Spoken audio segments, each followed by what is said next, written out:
Merci, vous pouvez vous asseoir. Mais bien aimé, Dieu est fidèle, ok? Dieu est fidèle, ok? Ah, m'abandonner, non, mais je vais vous dire quelque chose. Vous connaissez, celle, par exemple, d'il salé, moun qui a cultivé le fruit de l'esprit, l'humilité et tout, il ne va pas parler de tête souvent. Mais je vais vous dire quelque chose. Avec la permission de madame, bien sûr.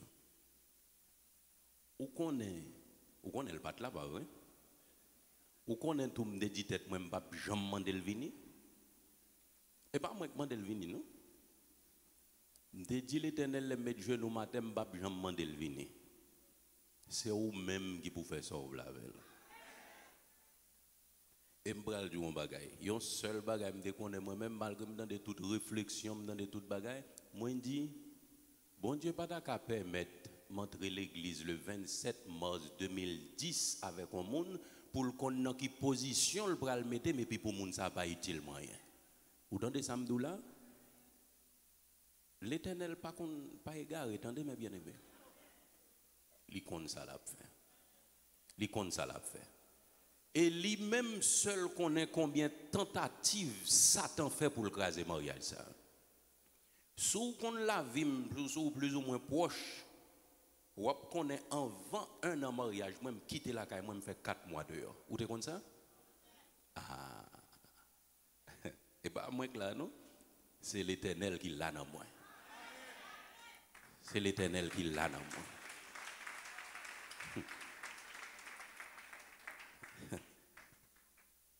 Je vais témoigner.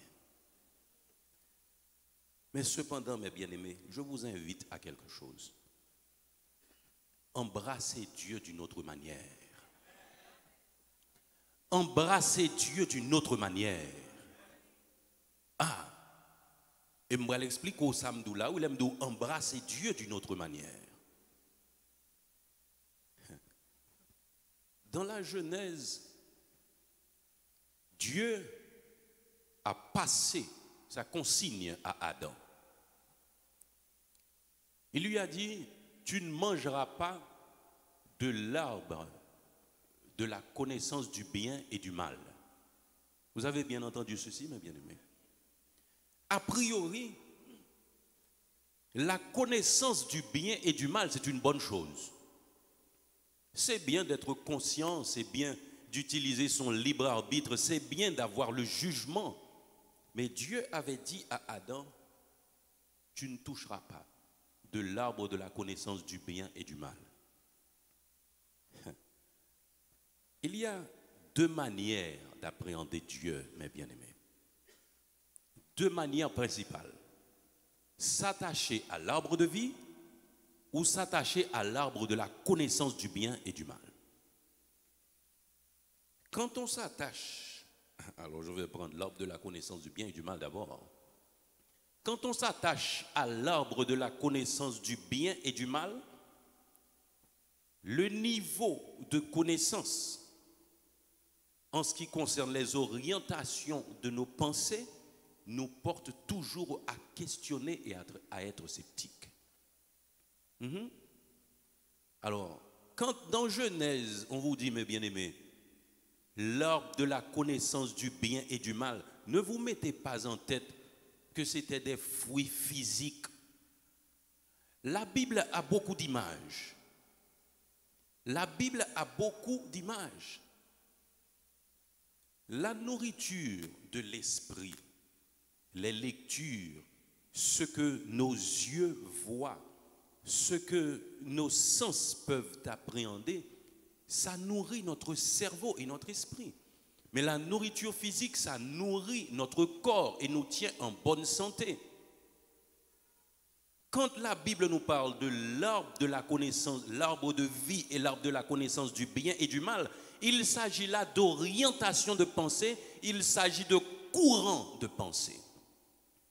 Celui qui s'attache à l'arbre de vie s'approche de Dieu avec un sentiment de reconnaissance et de gratitude, parce que nous étions tous perdus En Christ, par son plan de rédemption, nous avons la vie.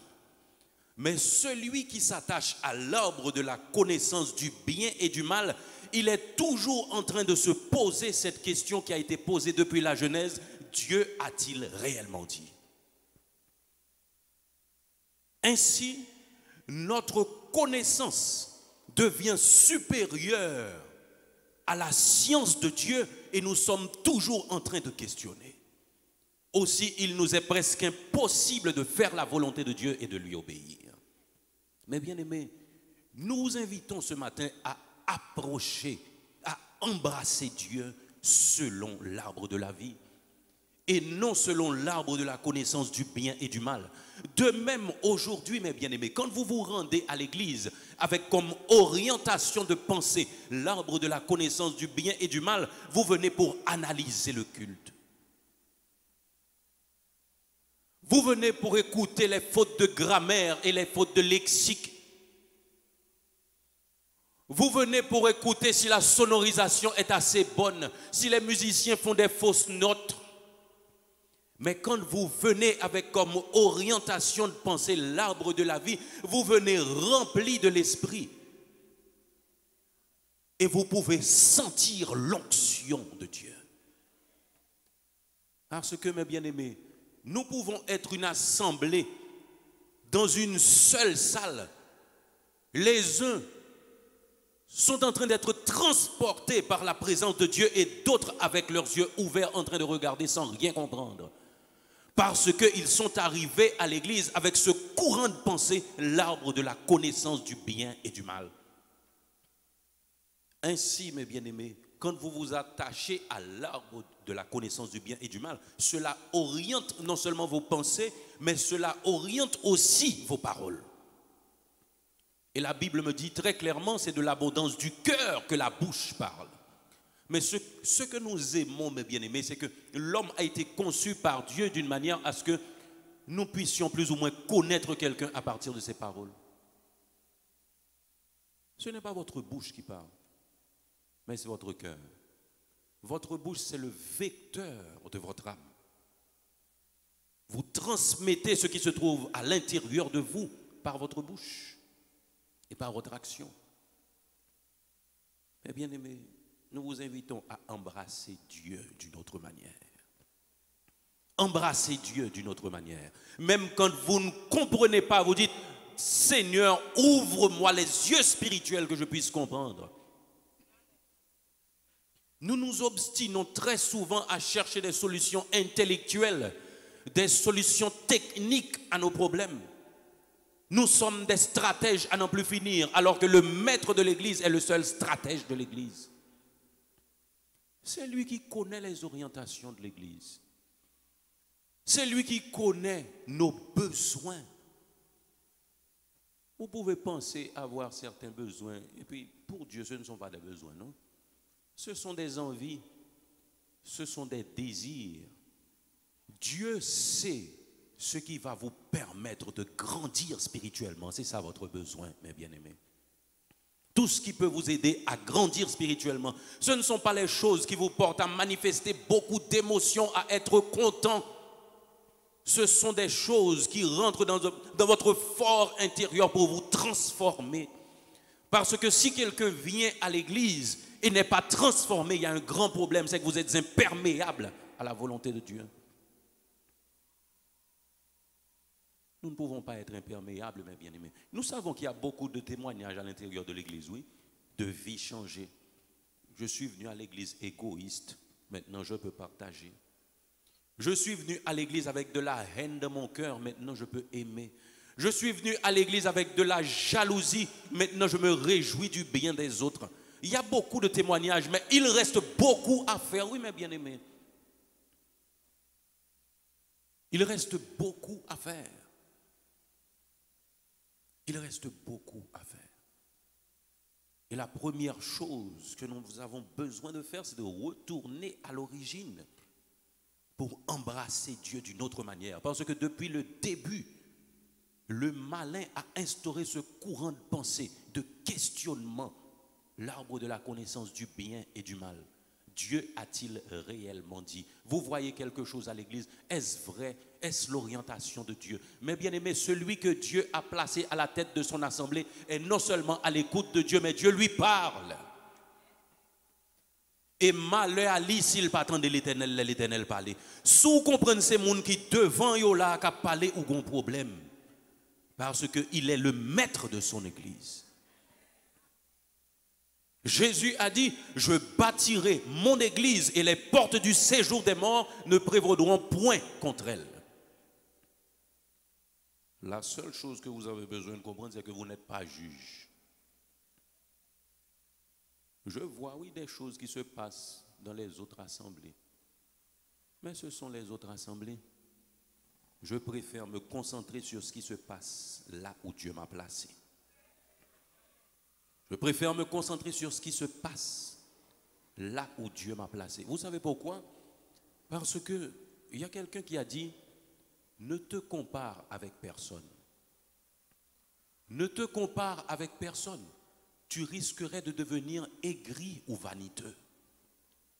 Vous avez bien entendu? Ne te compare avec personne. Tu risquerais de devenir aigri ou vaniteux. Quand tu te compares aux autres, quand tu vois quelqu'un de plus avancé que toi, tu deviens aigri. Quand tu vois quelqu'un de plus faible que toi, tu deviens vaniteux. Notre seul modèle est Christ.